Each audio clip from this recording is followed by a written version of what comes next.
Det er ikke altid en fornøjelse at holde en tale. Der er undersøgelser, der peger på, at det folk frygter mest, det er døden.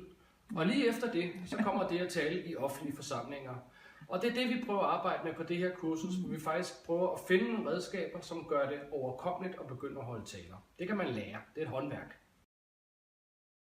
Et af de problemer, som kurset griber fat i, det er, at folk har i virkeligheden for mange ord. De fleste, der stiller sig op, de taler for hurtigt, og de siger for meget. Og derfor lærer vi folk at skære ind til et argument, finde det overbevisende argument, og så formulere det, så det bliver overbevisende.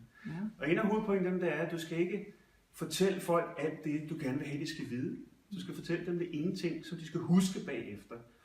Og der viser vi, hvordan man kan folde det ind, for eksempel i en god historie, eller i en soundbite, eller i et godt argument, eller i en rekvisit, sådan så publikum husker det længe efter.